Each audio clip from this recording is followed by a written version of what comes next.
Good morning. Welcome back to Planet Doug Behind the Scenes for Friday, August 4th, 2023. And it's about 7:15 in the morning. So, what to talk about this morning? Well, I suppose I'll start with a life update from yesterday. I don't know if it's a Planet Doug Behind the Scenes or not, because I did shoot video of yesterday. So this could be behind-the-scenes story for this video, which I will post to Planet Doug. But I'm not sure if I'll actually edit it and put it together, because there wasn't really a central story of any kind. I simply went to visit a friend, Adi, and he's part of the family that owns this house here in the village. And he was going to be in his ancestral home for one night in a town about 30 kilometers away. So we were chatting online, and he told me about his plans, and then he suggested that since I had the scooter, I could drive over there and we could visit for a bit, and I could see his house, where his family lived, and then drive back here again. So it was a day trip, but I wasn't going to see a beautiful lake, a crater lake, or the Harao Valley, or, I wasn't going to a tourist attraction. I was just going to hit the road and go visit a friend. And I had a vague idea that he might have some interesting stories to tell, so I thought about convincing him to wear a microphone. And then as he told me about his family's house and his family growing up there, I thought maybe, if I got his permission, I could put that on YouTube as sort of a, just the story of his life and the story of this town. But the way things turned out, there really wasn't time to do that or an opportunity to do that. So really all I did was ride down there, see this town, see Adi, and ride back again. I could have done it, but I guess there was a little bit of a miscommunication, which is very common for these sorts of things. The original message from him, I think he said he was going to be there between 2 and 3 p.m. So I was sort of organizing my day to arrive there, around that time. But it wasn't exactly clear to me, the language he used. I wasn't sure if he was going to be there between 2 and 3, or whether he was leaving from Padang between 2 and 3. And I always find myself in awkward situations like this, where if another person gives me an invitation, so he invited me to come meet him, then I feel reluctant to press for rigor. I like rigor in my arrangements. Like, if I'm going to meet someone somewhere, I want to know exactly where and exactly when and exactly why. I want to know, okay, where are we meeting? At what time are we meeting? And then kind of what are we going to do while we're there together? I like to know what's going on. So, but in this case, if someone gives me an invitation, I feel reluctant to press them for information. It feels rude, they're the host, they're inviting me. I kind of leave the arrangements up to them. So I don't like to get on, WhatsApp and say, like, what do you mean exactly? Did you mean you're leaving from Padang at 2 or maybe at 3? Or do you mean that you're going to be at the house at 2 or maybe, like, exactly? And then, I didn't want to.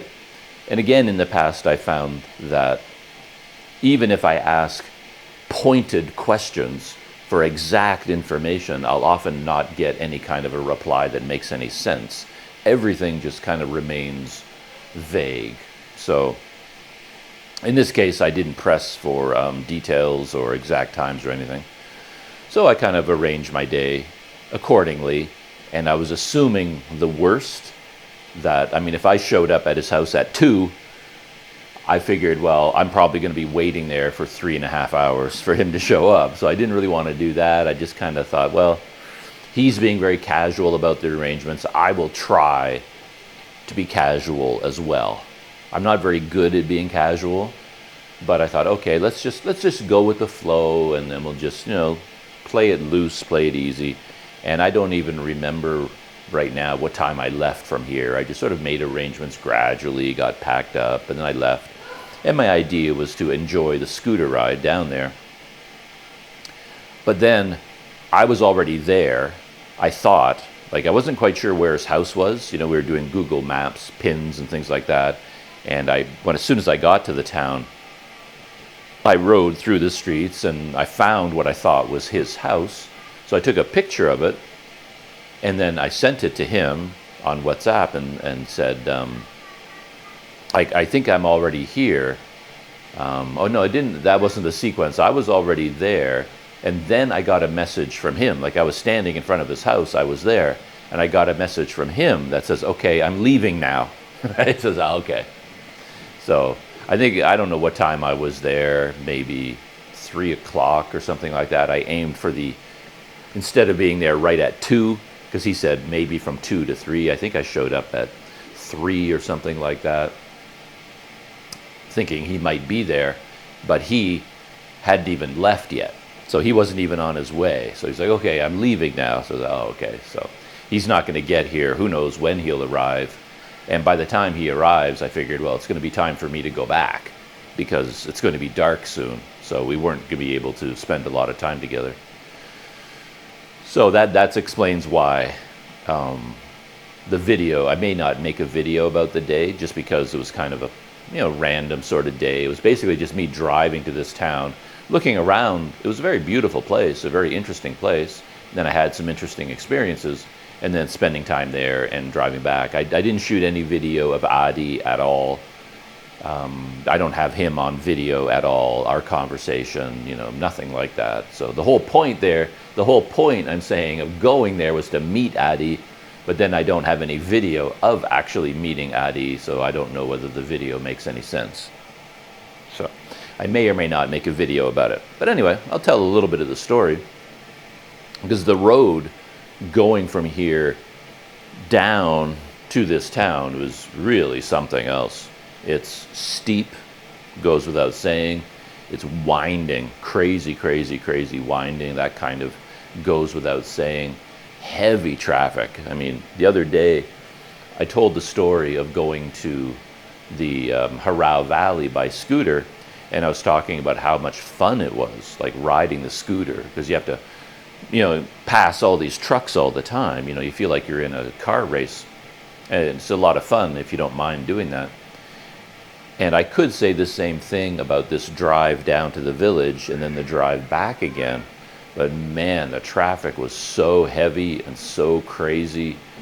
I was enjoying it, but it also got overwhelming. It was crazy dangerous. Oh, it was stressful. It was really, really stressful. I still enjoyed it. There's my enjoyment. And then the stress was sort of staying, it was like, oh, is this fun or is this horrible? I couldn't really tell.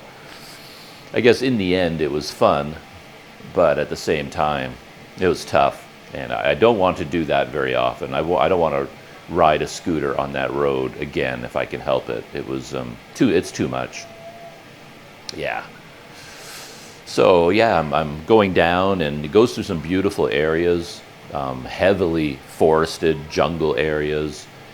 And a couple of things happened along the way. I'm riding along. I've got my GoPro running on the front. I got my GoPro running on the chest harness. And then out of nowhere, 2 men pulled up beside me on a motorcycle, like right beside me, really, really close. And then they sort of started talking to me or shouting things at me. And at first I thought, well, these must be just normal, friendly people. Like a lot of people will pull up beside me in Indonesia, especially when I was on my bicycle. And they just, oh, who are you? Where are you from? What is your name? Where are you going? They just want to chat. So at first I thought these guys just wanted to chat with me. But there was a certain grimness to their face. It was more like they were, they were not happy with me for some reason. They seemed angry or upset. And then the guy was like riding behind. He was sort of shouting questions at me. But then he started pointing, and I had trouble figuring out what he meant, but I eventually concluded he wanted me to pull over to the side of the road. And it was not a good place to pull over at all. It was very narrow. There was no real shoulder. There was a cliff there and trees, heavy traffic, but this guy seemed pretty serious. So I found a spot that I thought might be okay. At least I'm going to be on the far left. He's going to be beside me. So if anybody's going to be hit by traffic, it's him, because his motorcycle is going to be more on the road than I am, because he's going to be right beside me. So, he got me to pull over, and I pulled over, and I kind of knew what the deal was because I've had these experiences quite a few times. I assumed he was some sort of an official, government, police, something like that, some sort of a government person or some sort of a police officer. But there was no one. There was two men on the motorcycle, and they weren't in uniform at all. They were just dressed in pretty rough-looking clothing. They didn't show me any ID. They didn't identify themselves. There was nothing official going on. But I had a feeling that that's what was happening. But I still pretended otherwise. That's usually my best defense in these situations, is just to pretend that I don't know what's happening and just be a dumb tourist and just chat with them and then talk to them like they are just friendly local people who want to get to know me. So I'm saying dumb things like, oh yeah, it's very beautiful here. I really like riding my scooter. And yeah, I think there's a waterfall up the road, isn't there? Like a tourist attraction. He wasn't buying it though. He was still very grim-faced. And then eventually he started asking me he asked me the questions, who are you and where are you from and where are you staying, where are you going? And he was being very grim about it. So I knew he wasn't a friendly local, but I was still pretending like he was. And then he asked for my quitas. And the quitas is like the local ID, government issued ID. And I'm like, well, I don't have a quitas. He kept asking me about my job. Like, what is your job, your work, your job? What is your job? And it slowly started to dawn on me that he was pointing.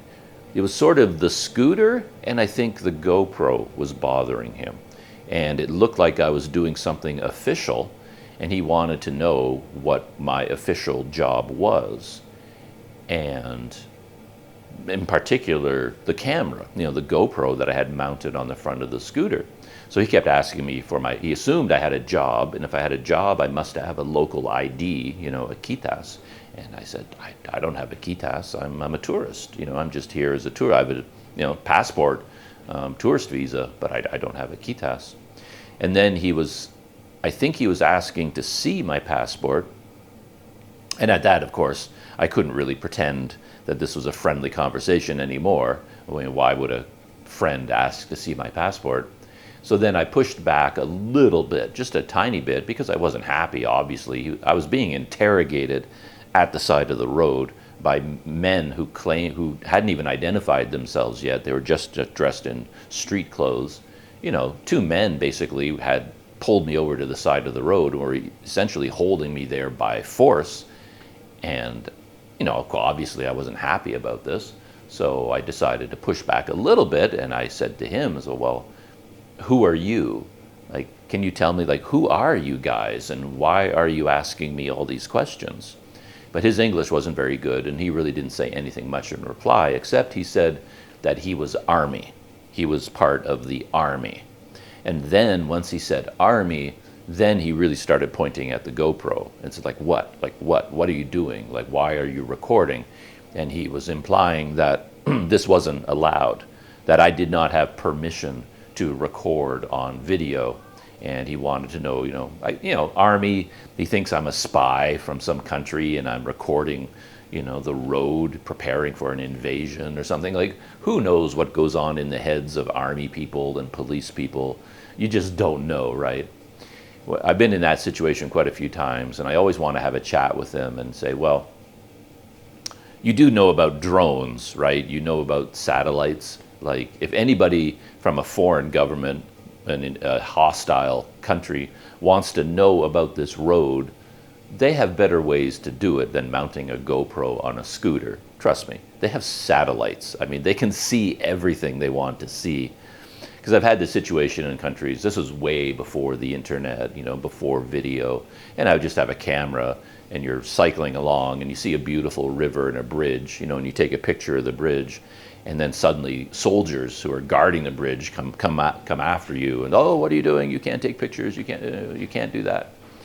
And again, even this was like decades ago, and even then we had satellites, and I wanted to say to them as well, come on, like they have satellites. Everyone could get a picture of this bridge from space. You know, me, dumb tourist, taking a photo of the scenery. Obviously, I'm not a threat to you at all. But anyway, when you're dealing with soldiers and police, you can't really have sensible conversations or logical conversations. You just navigate your way through the situation as best you can and get the heck out of there. So, my coffee's on the boil. I'll be right back. Morning coffee time. Ah, so nice. It's kind of funny. I do have a lot of coffee here. Like even when I met Adi, of course, he said, oh, I'll make you a cup of coffee inside his house. And I stop at little restaurants, whatnot, and have cups of coffee. But despite all of that, the best tasting cup of coffee I ever have is this cup of instant coffee that I make for myself in the morning. It's the best tasting out of all the coffees that I have. I guess I'm not going to the right places. Anyway, then, the guy identified himself. He said, I'm Army. So now the situation was out in the open. He clearly was not a friend, and he was there interrogating me as a foreign spy, that kind of thing. So I figured I just wanted this whole situation to end now. So I wanted to be on my way. So I just offered my passport. So I said to him, oh, so you're Army. You want to see my passport. I have it here if you want to see it. And this was right after I asked, like, who are you? Why are you stopping me? And why are you asking me all these questions? And then he said Army, and I offered to show him my passport. And then he backed off and said, oh, no, it's okay. No. But then he got the guy on the back of the motorcycle to get off and take my picture.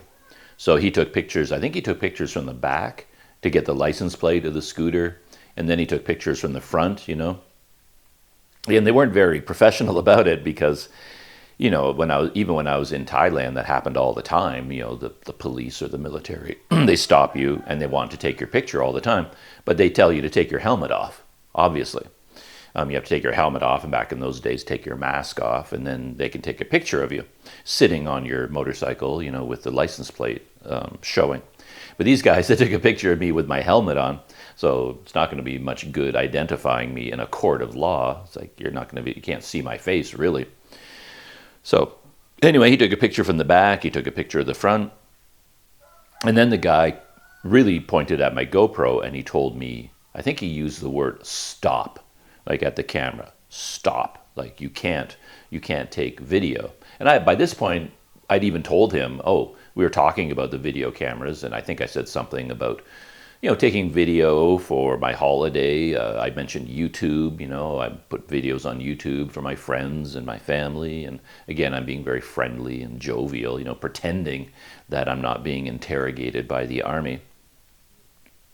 So we had all that was out in the open, but then he basically pointed at the cameras and said, stop, stop. You can't do that. And then I said, okay, I will stop. Of course, I had no intention of stopping, but obviously, you're going to tell the guy that you're going to stop. And oddly enough, at the time, I didn't think the cameras were running. I thought, because I would, as I'm riding my scooter, sometimes I turn them on to record, sometimes I turn them off. And at that time, I thought they were both off. And I told the guy, it's like, right now, I'm not recording anything. I did stop. They're off. Cameras are not recording. And then he, again, his English wasn't great, so he couldn't really tell me, he couldn't really give me a lot of orders, but basically he just kept repeating, stop, cannot stop. And I said, yes, I will stop, no problem. And then eventually they said, they seemed to be letting me go, but I was waiting for them to go first, but then they seemed to be waiting for me to, I wasn't sure if they were going to go this way or turn around and go back the way we had come or what. But then eventually, I looked up the road, and when there was a break in the traffic, I went and they turned around and disappeared. And then as I'm riding away, I noticed my GoPro, the red light was flashing. Somehow when I was looking at it while talking to this guy, I didn't see the red light, the red record light. I guess maybe I looked at exactly the wrong times and I never saw it. But it turns out my cameras had been recording the whole time. So I have that whole conversation on audio at least. I think the camera was pointing at me.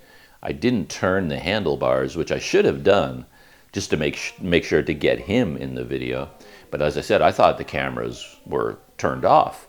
So I don't know whether this guy is on the video or not. The guy who took my picture, he would be, because he would have been behind me, right in view of the camera, and then in front of me, and he would have been in the view of my chest harness camera. So yeah, anyway, that was probably the most interesting thing that happened on that trip, getting interrogated by the army.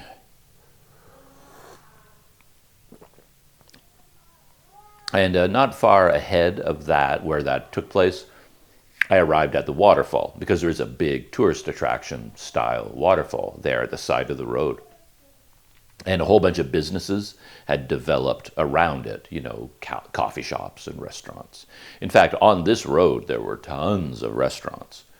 That was one good thing about that road, because it gets so much traffic. It was an incredibly busy road. And there's so many restaurants and coffee shops and cafes. If I wasn't in a hurry to go meet with Adi, I definitely would have, hopefully I would have had a good cup of coffee at one of those places, but it's hard to tell if they make good coffee or not, you know. So anyway, I did stop there. I pulled over at this big restaurant, and the waterfall, unfortunately, is on the, when I was riding down, the waterfall was on the right side of the road, and I was driving on the left. So I ended up pulling into the parking lot of a big restaurant, a big fancy one, on the left side of the road. And for some reason, I thought there was a bridge. I thought, oh, I can just park here and then walk over this bridge to that waterfall. And it would make a lot of sense if they did build a pedestrian bridge there, you know, for tourists, because getting across that road is so dangerous. But I don't know, I went looking for this bridge. I saw a bunch of weird things going across the road, I thought. But it turned out, because of the perspective of the hills and the roads, and the road curved very, very tightly right there, and it actually went underneath a railroad bridge. So I thought there was a pedestrian bridge, but it turns out this bridge was on the other side of the highway. It didn't actually go across the highway at all. So I made my way over this cable bridge that was creaking and banging, and I thought it was going to collapse and fall into the river. Over some cement stuff, down some steps, up some other steps, and I eventually got to the highway, but then I had to walk across the highway to get to the waterfall itself. And I made it across, obviously. It's not like it's a deadly thing to do, but it's definitely not safe if you have, you know, hundreds of people doing it every day, running across that road, you know, to go to the waterfall. I'm sure accidents have happened there because of that. So they definitely could use a bridge to get across that highway. Yeah, the waterfall was nice. I mean, it's official. It's a real tourist attraction. They have a little booth there. You pay adults 5,000 rupiah to go get your selfie, you know, at the waterfall, because that's what everyone else was doing. And yeah, so I paid my 5,000 rupiah, got a nice little ticket, and went up there to look at the waterfall. There's a couple of local tourists there, and they asked me to pose for pictures with them, so I did that. Yeah, I took some video of the waterfall, talked about it. But the most interesting thing there was the railroad bridge, because I've been hearing about this railroad. I guess the Dutch built it, and the Dutch built this rail line from Padang, and I think it went all the way, I'm told, all the way to Payakumbuh. So it would have gone from Padang all the way to Bukit Tinggi, and from Bukit Tinggi to Payakumbuh. Man, if that railroad existed today, that would be amazing, to be able to take the train. I'm told that there's even a train station right at the airport. So you can take the train from Padang to the airport, from the airport to Pariaman, which is up the coast, or up the mountains to Bukit Tinggi, and then Payakumbuh. So like from a tourism point of view, if that train was running, it would be amazing. But it turns out that the train is operating again. They've been rebuilding it and getting it back into operation. But the train only goes from Padang to Adi's town. Cayutanam or something like that. I'll have to look up the name. It escapes me. But what, Adi's hometown, that's the terminal station for the train line right now. And I guess in years to come, they're going to extend it and rebuild the train line all the way to Bukitingi and Payakumbu. But I don't know when that's going to happen. I think the government and its budget is more focused on this big highway project. They're building a big, toll road, I guess, all the way from Padang to Pekanbaru. And so I think that's where the government's attention is focused, more so than on the railroad. So we'll see how long it takes for them to build that.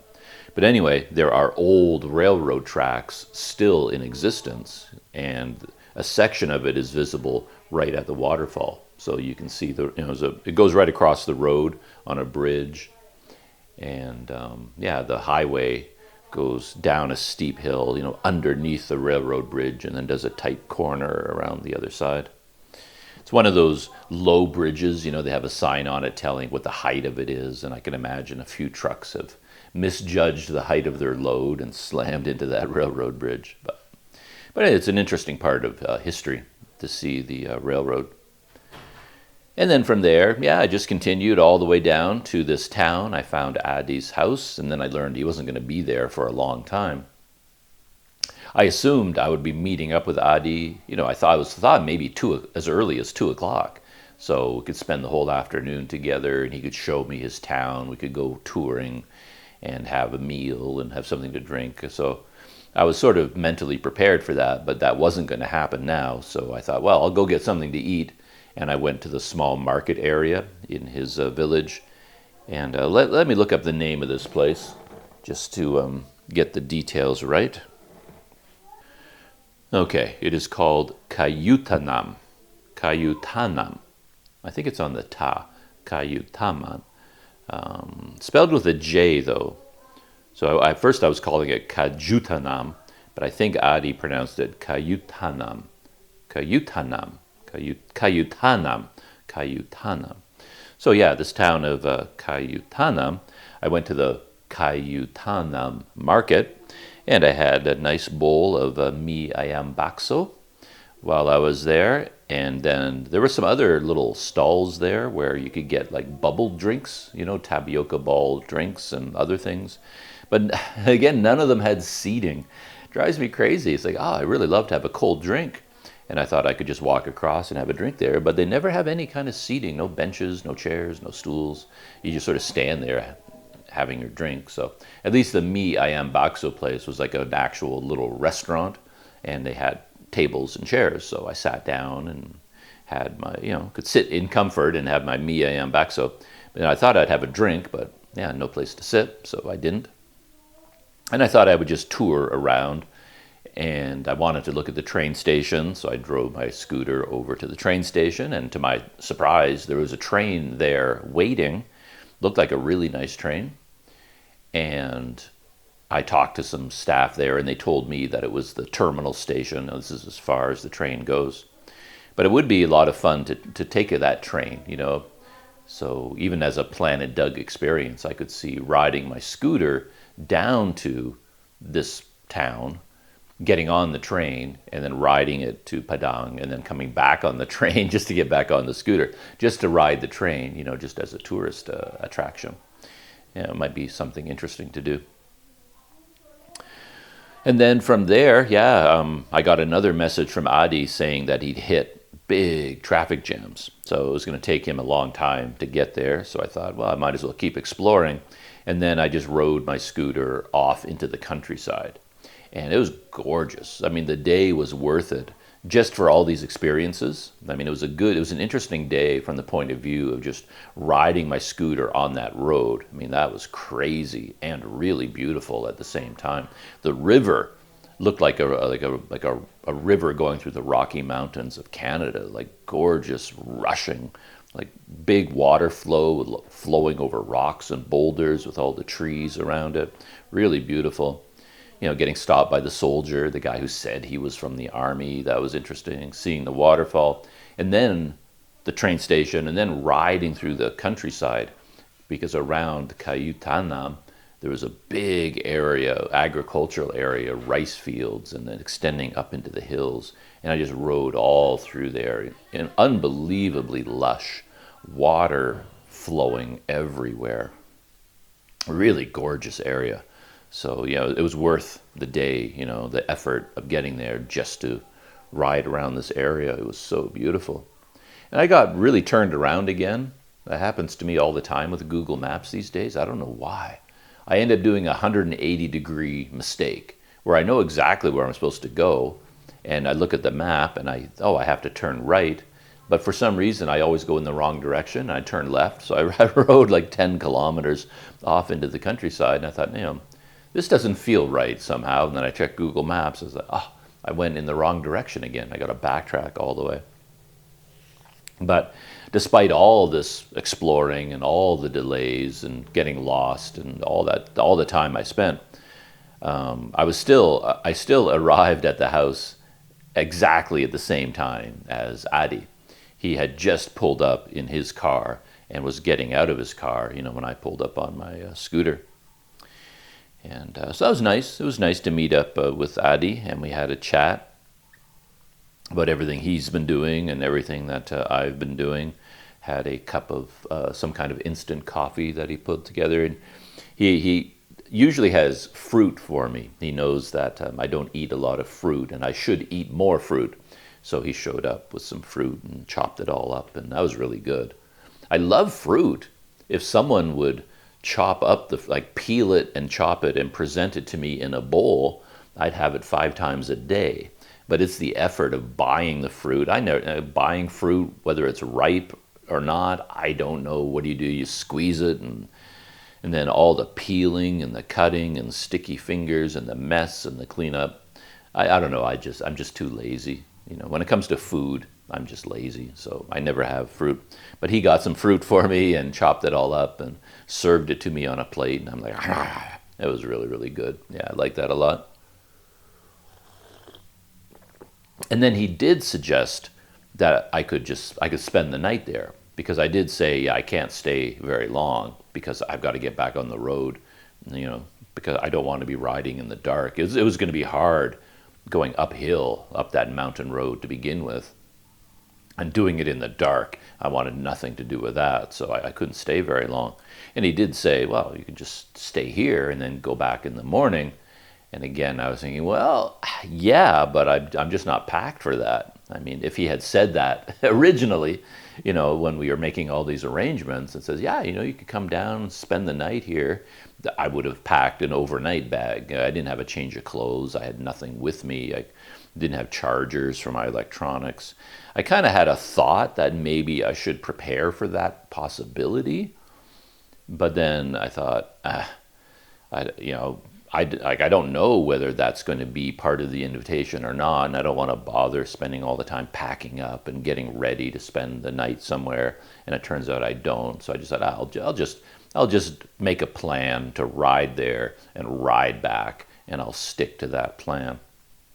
But again, if that had been part of the original invitation or a suggestion, says, yeah, you can just spend the night here, then I would have packed for that, but I didn't. So.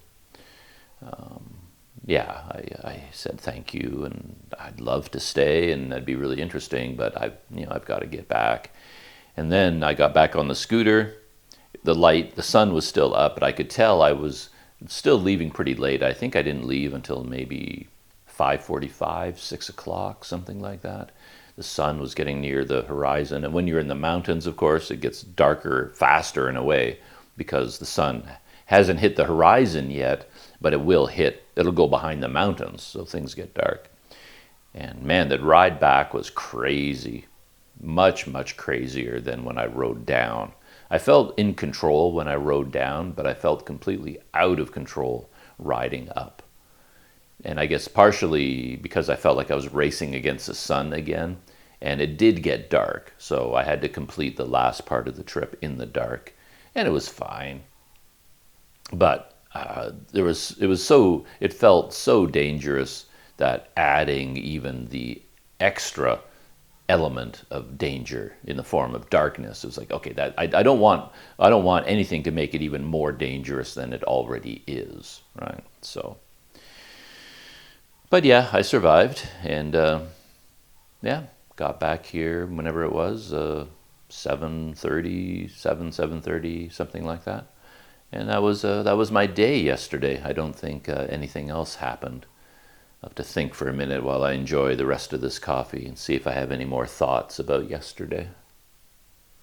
Well, I can't think of anything else from yesterday that I want to talk about, so I can move on to other aspects of my life. Thoughts on my mind, I suppose. A technology update. I don't have anything to ramble about in terms of my own technology, not really. Other than my GoPro mounting system seems to be working. It's not perfect, and as I said the other day, this is what I'm using right now, the GoPro 3-way, to mount my GoPro on the scooter, and it's not perfect, but it's long enough, and you can change the angle, as you can see, so I can use this to mount the GoPro ahead of the scooter and raise it up. And nothing else I have here really can do that. I mean, most scooter mounting or motorcycle mounting, basically you just put a short grip on your handlebars, and here's the GoPro pointing forward. And then when you point it backwards, it's really close to you and aiming up on a weird angle. So I like to get something that puts the GoPro ahead and raises it up at eye level. And this doesn't do it 100%, but it's the best I have. And it works pretty well. And I figured out a way where I can mount it securely with 2 mounting points, one on the base, one here. And if you go on a really, really bumpy road, this ball joint at the top isn't secure enough. It will still move out of place. But it doesn't happen, it only happens on the worst of the bumps. So it's not I don't have to constantly keep readjusting it and fixing it. It's only once in a while. If I hit a really big bump, I can see the GoPro went out of alignment, and then I can just move it back into position again. So overall, it works. But I have been thinking about whether I should replace this with a broomstick, because I realized I could recreate my bicycle system just by cutting a broomstick to the right length. And if I I can and then I can use a ram mount at the top. But the disadvantage to that is when you've got the ram mount at the top, now you've got GoPro finger mounts. So now you have to do the thumb screw thing every time you want to take the GoPro off. And it turns out that with this, I have 2 major advantages to using this. One is that it is a hand grip all by itself. And the system I use to put it in place can be dismantled in just a second. This is like basically one lever, and then this pops off. So I park the scooter, undo the lever, I've got a little elastic band here, I release the elastic band, and boom, I'm walking around holding my GoPro on a normal hand grip. So it does double duty. I can just walk around, talking into the GoPro, aiming the GoPro around, and I go back to the scooter, it just locks into place again. So I don't have to change my grip. I don't have to take the GoPro off and move it onto a hand grip, because the hand grip is also the scooter mount that does double duty. I'm finding that incredibly handy. And it also has, a quick release buckle. So if I stop at the side of the road and I don't really want to take this off of the scooter, but I want to film something at the side of the road, I can do this. I just pop off the quick release buckle, and then I aim the GoPro around, and then I just click it back into place. And I'm off again. So this is working out really well. But I was thinking about cutting a broomstick to length, because then this is a little bit wobbly. Like once you get it locked in place and you got a heavy GoPro, it's plastic, it twists a little bit, there's a little bit of a wobble in it. The stabilization of the GoPro can handle it no problem. But still, when you're riding the scooter and you kind of see the GoPro doing that all the time, it's like you kind of want something a bit sturdier. And if I have a single broomstick, a stiff one, then it could be much more stable. And I could move it ahead even farther and higher, maybe. But I think the advantages of this outweigh the advantages of the broomstick or the axe handle, if I could find an axe handle. So I think I'm going to stick with this for now.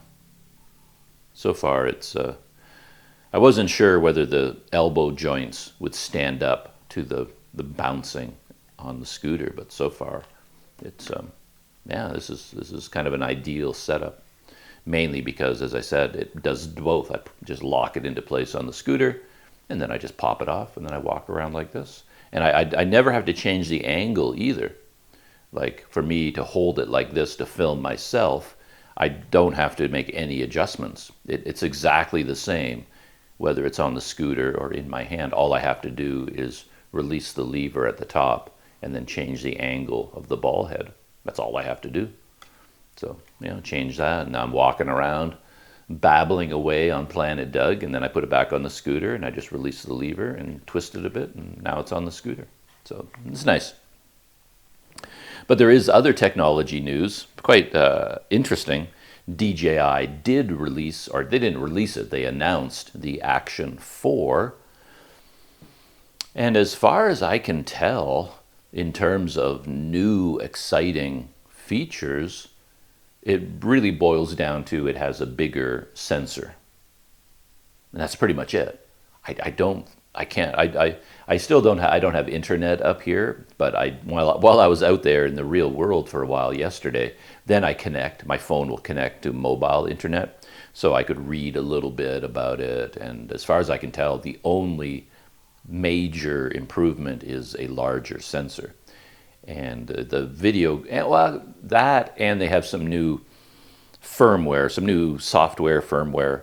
For example, the bigger sensor is much better in low light, but they've also added some automated features that detects that you're in low light, and then it applies low light processing to make your video look better and better and better.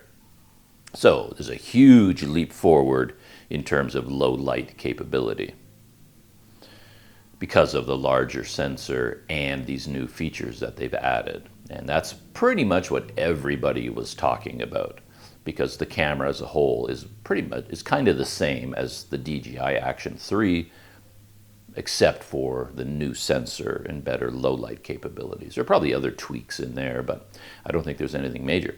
So it was kind of funny because everybody was raving about the bigger sensor, and you often see that if you watch a YouTube video, a review of a new camera, people who are convinced that this is a good camera and they should buy it, they're just so excited. They want to announce it to the world, so you see all these comments like, oh man, I've been waiting for this. I'm going to ditch my Action 3. I'm going to put my order in right away. The Action 4 blows away GoPro because the new sensors, everybody's so excited about this new camera and announcing their intentions to get it. And it's all about the low light capability because struggling in low light, that is the Achilles heel of all action cameras. You see it in my GoPro video all the time. I'm out there in the real world, out in the sunshine, filming. It looks okay. It looks like GoPro video. And then you're checking into your hotel and you're documenting, okay, now I'm moving into and then the video just crashes because now you're inside and it just doesn't handle low light. So the fact that the Action 4 finally has a bigger sensor and is better in low light, that's a big step forward. So everybody's raving about this. All the reviews are talking about this. Everybody's going crazy about it. And then the very next day, which was yesterday, my time, the Action 4, I think, was announced at 8 p.m. at night. And everybody was raving about the new sensor, the big sensor, the huge sensor, the low light capability. And the very next day, it was leaked that the new GoPro, scheduled to come out in September, is going to have a 1-inch sensor. So it's sort of like, can you imagine if you're DJI? I mean, of course, DJI Action still has other advantages over GoPros. So, you know, if you're telling me you're going to buy the Action 4 instead of waiting for the GoPro Hero 12, you know, I wouldn't give you a hard time about that. Yeah, there's a lot of advantages to getting the Action over a GoPro. They're both amazing cameras. You know, I don't think you even see a difference in video quality until if you put them side by side, like the Action 3 and the Hero 11, you know, you'll probably conclude that the Hero 11 video looks better than the Action 3. But, I mean, they're so close that if you didn't do a side-by-side comparison, it would never occur to you. You'd be perfectly happy with your Action 3 video. The Action 4 compares quite favorably with the Hero 11. You know, you put those side by side and it's like, wow, actually, you know, dynamic range, getting detail out of the shadow. There's a lot to like in the Action 4, and it stands up very well against the GoPro Hero 11. But now we're talking about the Hero 12 with a 1-inch sensor.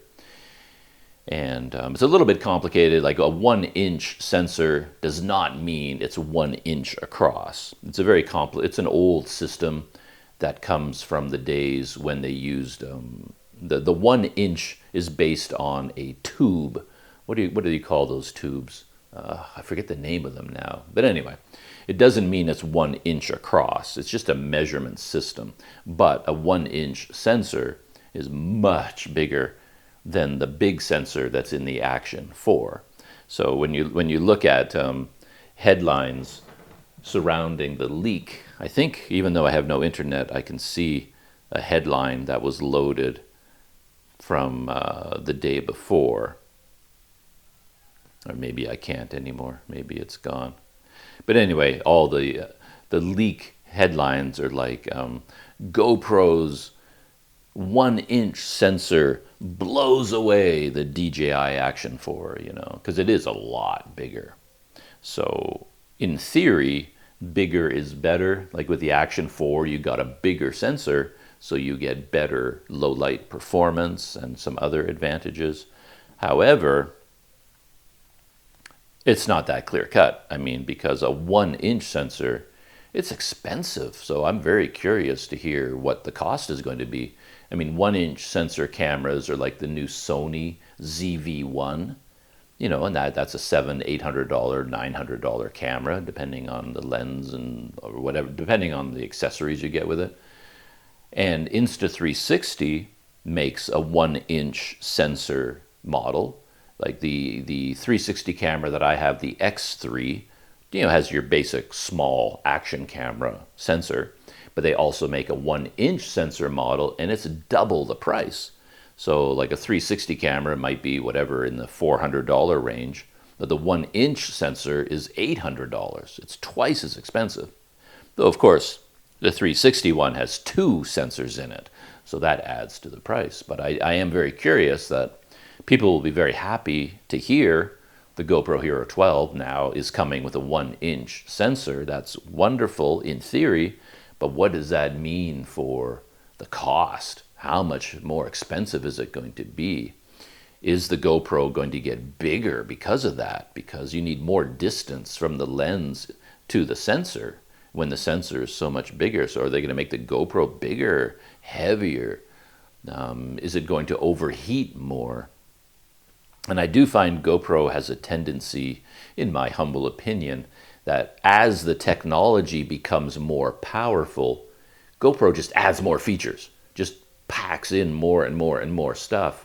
So even though, you know, a GoPro comes out with a new processor, more powerful this, more powerful that, rather than using that extra power to make sure that the GoPro functions properly and no longer glitches and freezes and has all these problems, instead of using the extra power to fix their old problems, they just use up all that extra power with more and more and more features.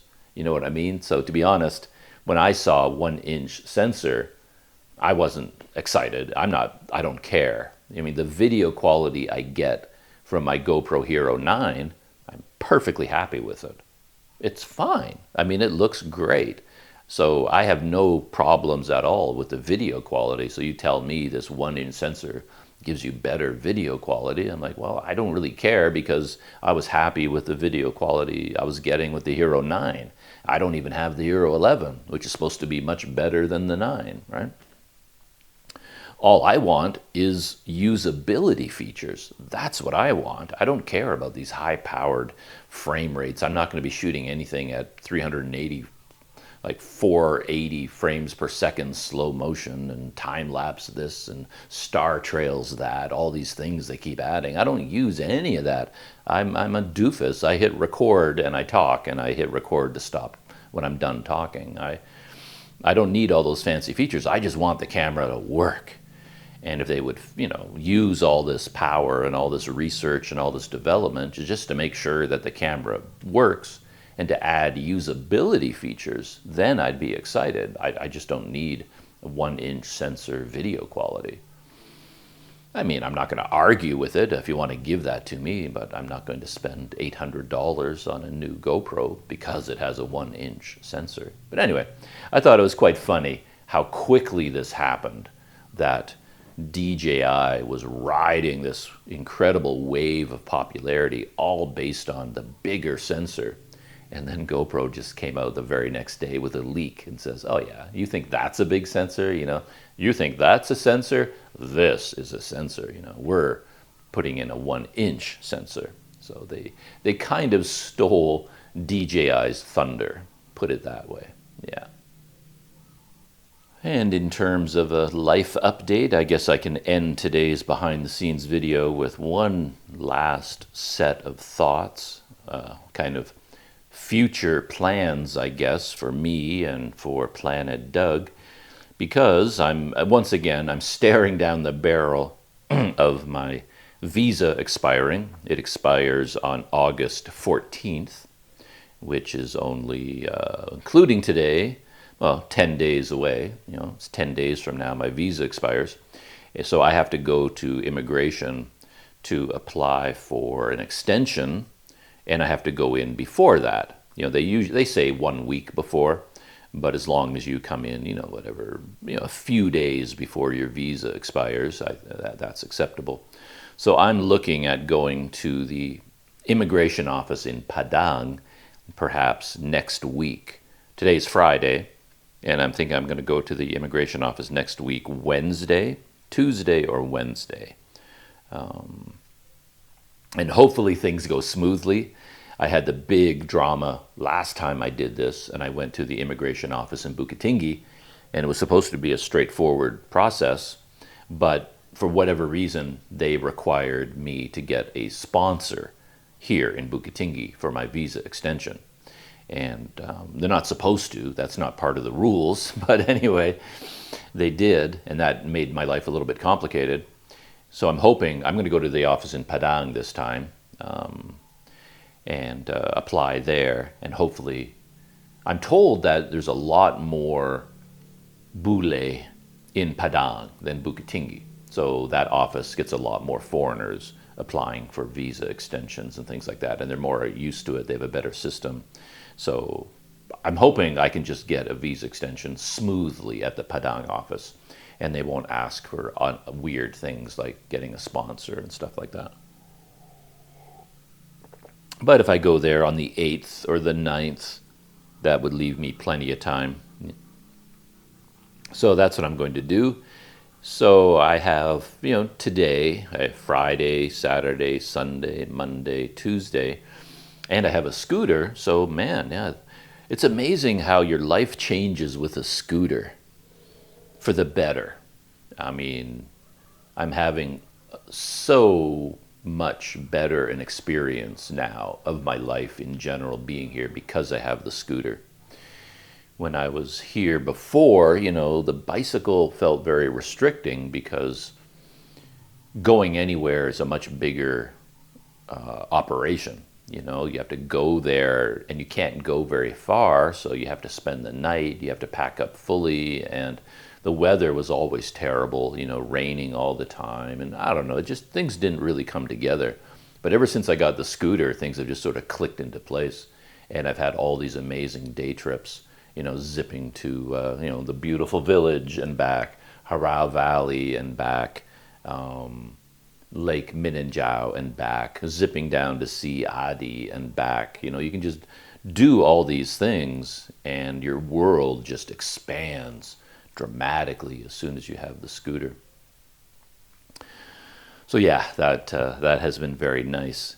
And when you don't have your own transportation, 4 or 5 days doesn't feel like it's long enough to do anything. But now that I have the scooter and I look at all these days between now and next Tuesday or Wednesday, it's like, okay, well, 1, 2, 3, 4, wow, 5 days. Man, I can do so many things in 5 days, because I have the scooter. It changes your whole outlook, So I haven't decided what I'm going to do. I may continue with day trips out of here and then ride down to Padang, not on this road. I'm going to take there's a smaller countryside road. That's the route I'm going to go. I'm not going to, I don't want to be on this road ever again if I can help it. But, I may just continue to base myself here and just continue to go out on day trips, go out exploring, and then ride down to Padang and do the extension application. They'll probably tell me, I have to come back in 4 or 5 days or a week to get my passport stamped, and then I can go off traveling on the scooter from that point. Anyway, but I haven't really decided exactly what I'm going to do. I guess I will figure that out today.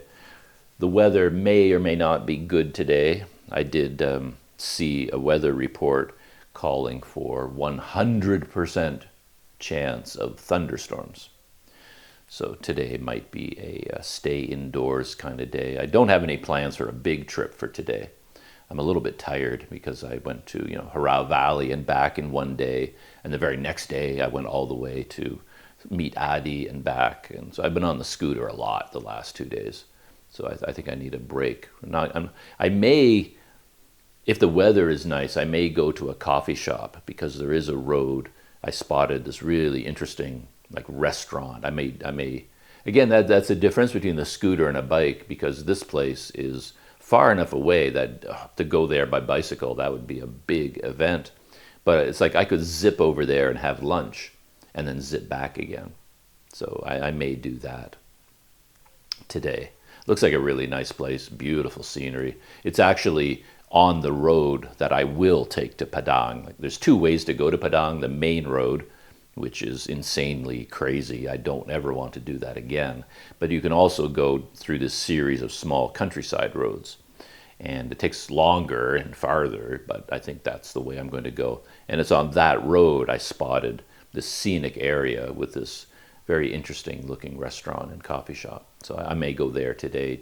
Just a day trip to see the area and have lunch there and then come back here. I think that's what I'm going to do today if the weather allows. So I think that is it for Planet Doug behind the scenes this morning. I'm going to, start making some plans for my trip to immigration and what I'm going to do with my time between now and then. Yeah. All right. That's it. Have a good day wherever you are. Stay safe. Stay happy. Get a scooter. Makes your life better. And I'll see you in the next video.